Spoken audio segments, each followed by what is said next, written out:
यहां से लिहाजा एक बात तो साबित होती है कि एक आम इंसान के लिए इस देश में इंसाफ मांगना कितना मुश्किल है। वो लोग जो सक्षम है, जो पावर में आते हैं या पावर में एक्सेस रखते हैं, या रिटायर्ड जजेस हैं, या फिर समझ जैसे वो कोई क्रिमिनल लॉयर है, वो सारी चीजों को आसानी से तोड़ मरोड़ सकते हैं। आप ऐसा क्या करेंगे अगर आपके हिसाब से ट्विशा ने सुसाइड की है तो आपने 46 कॉल किसको की? आप इतनी शांति से कैसे घूम रही हैं? आपने फिर सीसीटीवी टेक्नीशियन को क्यों बुलाया?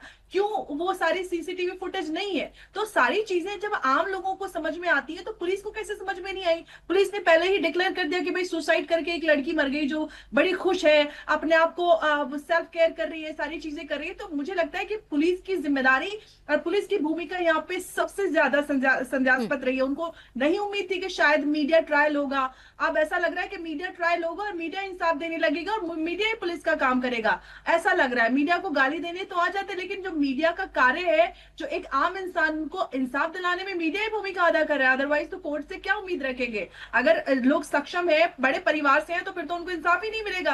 आम आम इंसान कहाँ जाएगा? और दर दर भटकती है आम बेटियां, क्योंकि हम लोग उन लोगों के लिए लड़ाई लड़ते हैं, आम भारत की महिलाओं के लिए। तो कितना मुश्किल इंसाफ हो गया। एक तो उनको कानून की जानकारी नहीं है, जिनको जानकारी नहीं है, जो उनके संरक्षण एक है, वही भक्षक बन जाएंगे। तो फिर बताइए भारत की बेटियां कहाँ जाएंगी? ठीक है अंबर जी, कुछ तस्वीरें भी आ रही हैं। तस्वीरें में दिखाई दे रहा है कि ये एम्स भोपाल है जहां पर पोस्टमार्टम हो रहा है त्रिशा के शव का, और उस पोस्टमार्टम के बाहर जहां पर हो रहा है उसके बाहर ये तस्वीरें हैं भोपाल एम्स के बाहर। परिवार के लोग वहां पर हैं, परिवार के लोग मौजूद हैं। त्रिशा के पार्थिव शरीर को अंतिम संस्कार के लिए कुछ देर में लेकर जाया जाएगा, और वहां पर इस वक्त पुलिस भी सुरक्षा में तैनात है, परिवार के लोग वहां पर मौजूद हैं।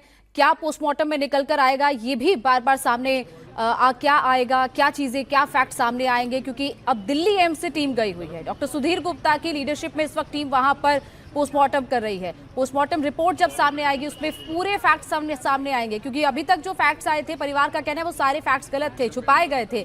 नैना, त्रिशा के बारे में भी जानना चाहेंगे कि त्रिशा किस तरीके से की इंसान थी, हंसमुख थी, क्योंकि जैसा उसमें दिखाई दे रहा है कि ब्यूटी पार्लर में गई, 3 घंटे तक वहां पर मसाज करवाया, हेड मसाज कराया। उसके बाद वहां के लोगों का भी कहना है, जो ब्यूटी पार्लर की जो वहां पर काम करता है स्टाफ, उनका भी कहना है कि बहुत हंसमुख तरीके से रहती थी, अच्छे से बात कर रही थी, किसी तरीके का स्ट्रेस नहीं था। और पोस्टमार्टम पूरा हो चुका है, ये जानकारी दर्शकों को दे दे कि दिल्ली एम्स के डॉक्टर्स ने पोस्टमार्टम पूरा कर दिया है। कैसी इंसान थी नैना? अगर हम कहें कि त्रिशा ऐसी इंसान थी कि वो इतनी टेंशन ले ले कि वो सुसाइड कर ले, क्या ऐसा आप मान सकती हैं? क्या आपको लगता है कि ऐसा हो सकता है? मैम, ये मेरा 10th इंटरव्यू है और मैं फिर ये बात बोलूंगी, त्रिशा ऐसी नहीं थी।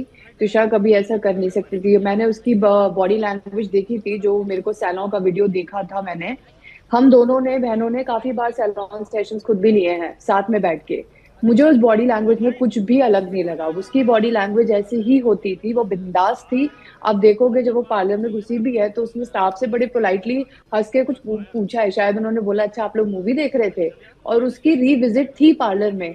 आप अगर अपने मायके जा रहे हो इतने दिनों बाद, 15 दिन के बाद, तो maybe she wanted to look good, इसीलिए वो पार्लर गई थी। उसकी रीविजिट भी शेड्यूल थी। उसने बोला है पार्लर में कि मैं दोबारा आऊंगी 14 तारीख को, और 15 तारीख को उसको जाना था।